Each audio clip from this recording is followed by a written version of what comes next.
আসসালামু আলাইকুম প্রিয় শিক্ষার্থীবৃন্দ, আশা করি যে যেখানে আছো সুস্থ আছো, ভালো আছো। আমিও তোমাদের দয়া আল্লাহর অশেষ রহমতে ভালো আছি। আমি মোহাম্মদ মুখলেসউদ্দিন, সিনিয়র শিক্ষক, নানিয়া সাংগন আদর্শ দাখিল মাদ্রাসা, শ্রীপুর, গাজীপুর অনলাইন ক্লাসের পক্ষ থেকে সকলকেই স্বাগত। প্রিয় শিক্ষার্থীবৃন্দ, আজকে আমরা অষ্টম শ্রেণীর বাংলাদেশ ও বিশ্ব পরিচয় থেকে সামাজিকরণ নিয়ে আলোচনা করব।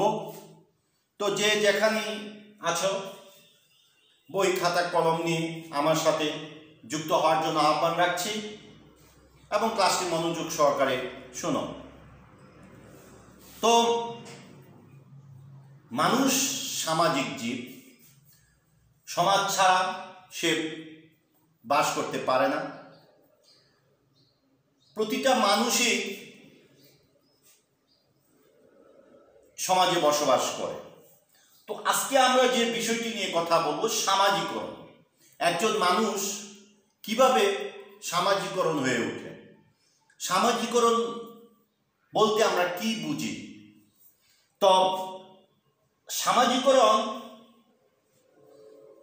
মানুষের জীবনব্যাপী একটি চলমান প্রক্রিয়া। মানুষ জন্ম থেকে মৃত্যু পর্যন্ত এই সামাজিকরণের মধ্য দিয়েই কিন্তু সে বড় হতে থাকে। মানুষ জন্মগ্রহণ করার পর থেকে মৃত্যু পর্যন্ত যে জিনিসগুলি, সে যে নিয়ম কানুন, যে আচার আচরণ, যে মূল্যবোধ তার মধ্যে তৈরি হয় এবং সে একজন প্রকৃত মানুষ হিসাবে নিজেকে গড়ে তোলার যে প্রক্রিয়া, এই প্রক্রিয়াটাই হলো সামাজিকরণ। আমরা সহজভাবে যদি বলি যে একজন ব্যক্তি জন্ম থেকে মৃত্যু পর্যন্ত যে শিক্ষা লাভ করে, যে সঠিক শিক্ষা গ্রহণ করে, যে সমাজে কাঙ্ক্ষিত যে পরিবর্তনটা তার মধ্যে যে সংঘটিত হয়, এটি হলো সামাজিকরণ। কাঙ্ক্ষিত পরিবর্তন বুঝতে হবে। হ্যাঁ, একজন মানুষের যে নৈতিকতা বোধ, তার যে মূল্যবোধ, সে আস্তে আস্তে কিন্তু এগুলি সে আয়ত্ত করে। সেই শিশু থেকে সে শিখতে থাকে, একবারে মৃত্যু পর্যন্ত সে কিন্তু শিক্ষা গ্রহণ করে। এই যে শিশু থেকে শিক্ষা শুরু, মৃত্যু পর্যন্ত, মৃত্যুর আগ পর্যন্ত তার যে শিক্ষা, এটাই হলো কিন্তু সামাজিকরণ। এই শিক্ষা মধ্য দিয়েই কিন্তু একটা মানুষ প্রকৃত মানুষ হিসাবে গড়ে ওঠে। তো এই যে কাঙ্ক্ষিত একটা মানুষের মাঝে যে কাঙ্ক্ষিত যে পরিবর্তন আসে, আজকে তুমি একরকম রয়েছ, তোমার দেখা গেছে যে একদিনের শিক্ষায় তুমি আগামী দিন তোমার মাঝে আরেকটি অন্যরকম একটি শিক্ষা চলে আসবে। এভাবে কিন্তু প্রতিনিয়তই মানুষ শিক্ষা গ্রহণ করছে, প্রতি মুহূর্তেই সে শিক্ষিত নতুন নতুন জিনিস আয়ত্ত করতে পারছে। এই যে প্রতি মুহূর্তে আয়ত্ত করার যে প্রক্রিয়াটা, এটি হলো সামাজিকরণ। তো প্রিয় শিক্ষার্থীবৃন্দ, তোমরা এই সামাজিকরণের মূল যে কথা, সামাজিকরণ বলতে কি বুঝো, সামাজিকরণ জিনিসটা কি, এই জিনিসটা কিন্তু তোমাকে আগে বুঝতে হবে। তাহলে এই পাঠটা বোঝা খুবই ইজি হয়ে যাবে। তাহলে আমরা কি বুঝতেছি যে জন্ম থেকে শিশু যখন জন্মগ্রহণ করে সেই দিন থেকে কিন্তু সে মৃত্যুর আগ পর্যন্ত কিন্তু প্রতিটা মানুষ কিন্তু নতুন নতুন জিনিস সে আয়ত্ত করে, নতুন নতুন জিনিস কিন্তু সে শিক্ষা লাভ করে। এই যে প্রতি মুহূর্তে তার মধ্যে যে কাঙ্ক্ষিত পরিবর্তন হচ্ছে, সে প্রতি মুহূর্তকে যে তার মধ্যে যে পরিবর্তনটা চলে আসছে, এই চলে আসার মধ্য দিয়ে কিন্তু সে নিজেকে প্রতিষ্ঠিত করছে এবং একটা মানুষ, প্রকৃত মানুষ হিসাবে নিজেকে সমাজে যখন স্থাপন করে, এই সামাজিকরণের মধ্য দিয়ে কিন্তু সে নিজেকে প্রতিষ্ঠিত করে।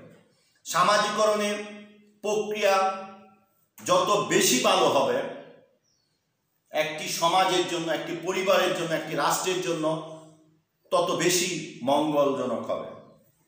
তো আমরা অবশ্যই আশা করব এই সামাজিকরণের প্রক্রিয়ার মাঝে প্রতিটা মানুষ যেন কাঙ্ক্ষিত পরিবর্তন তার মাঝে সংঘটিত হয়।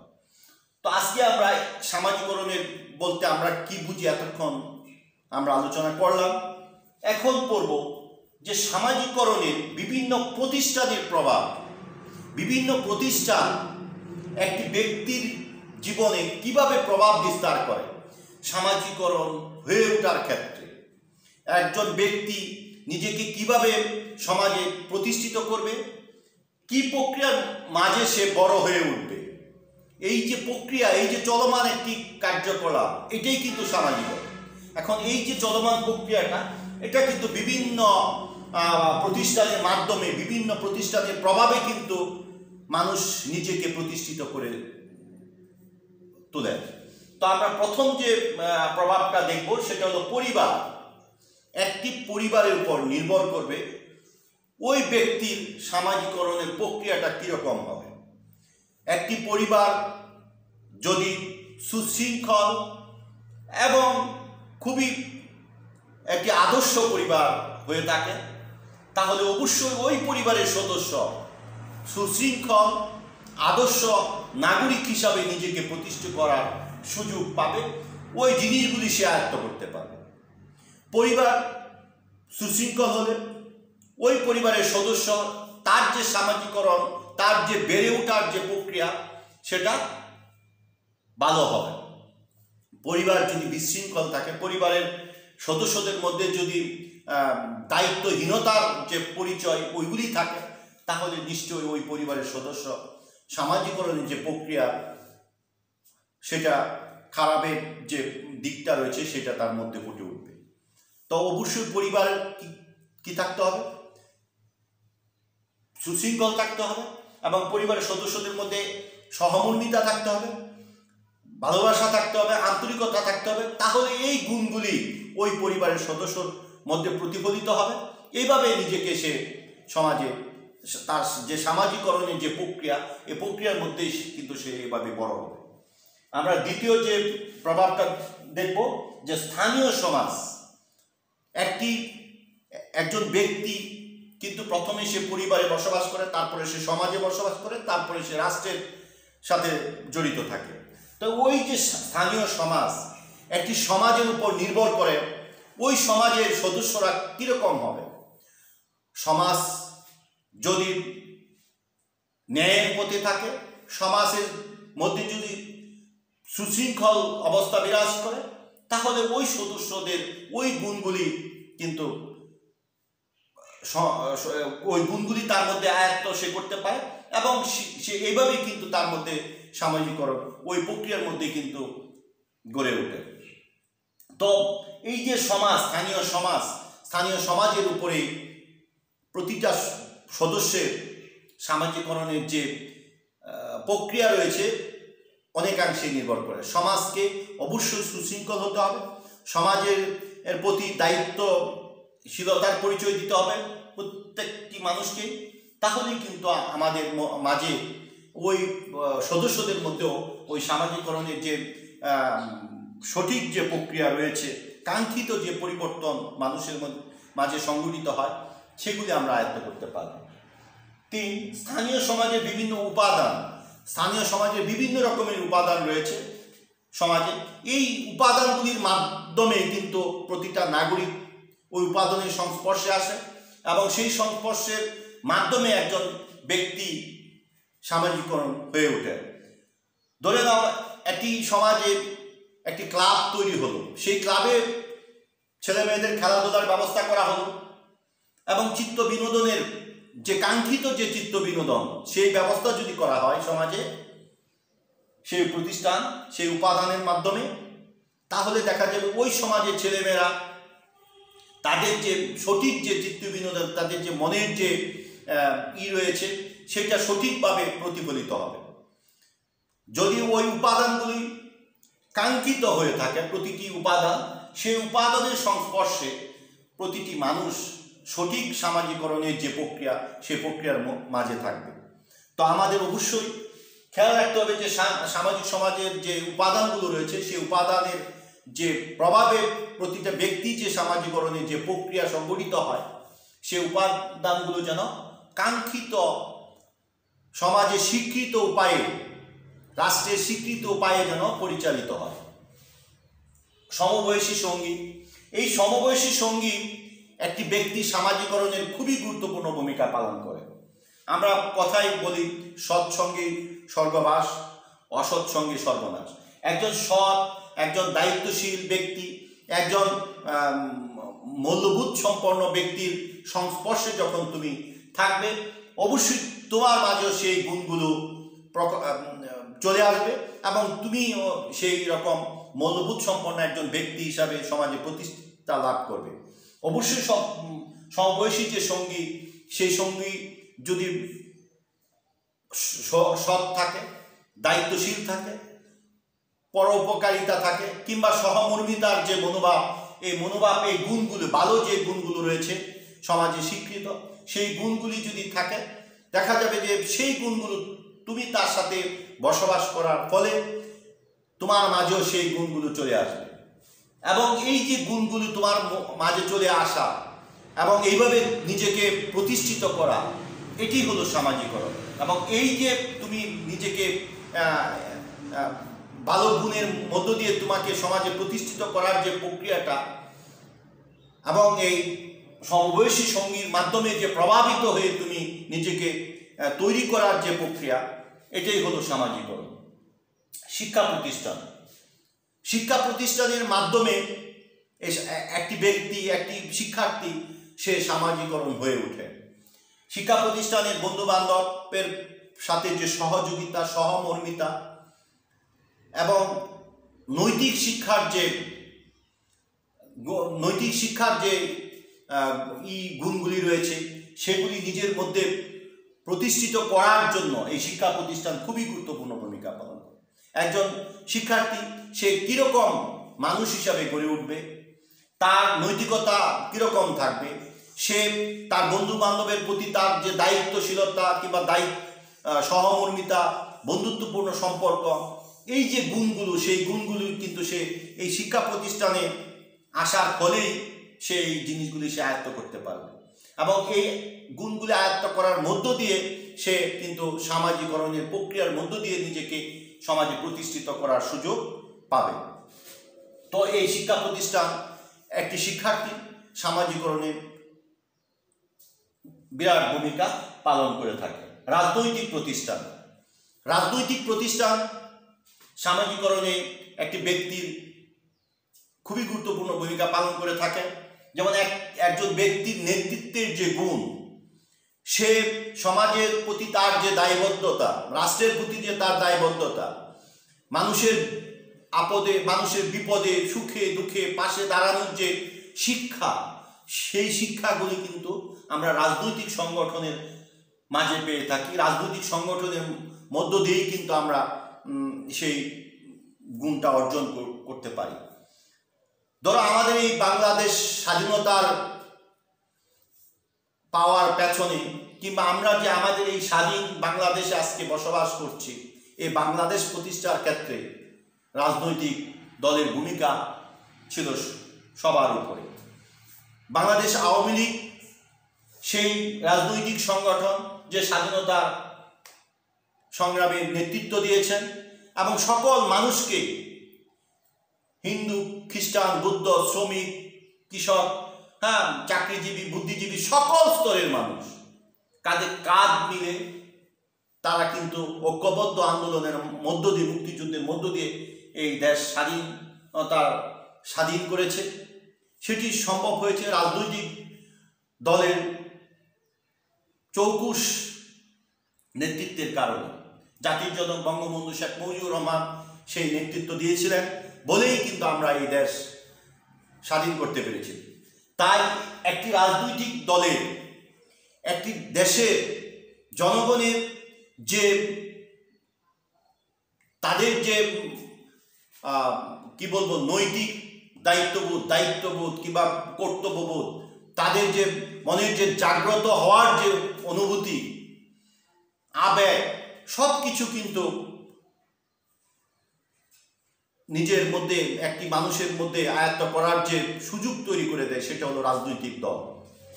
তাই রাজনৈতিক প্রতিষ্ঠান এই সামাজিকরণের ক্ষেত্রে খুবই গুরুত্বপূর্ণ ভূমিকা পালন করে। ধর্মীয় প্রতিষ্ঠান, প্রতিটি ধর্মে কিন্তু মানুষের কথা বলা আছে, মানুষ মানুষের জন্য, মানুষ মানুষের সব সময় মানুষের পাশে দাঁড়াবে।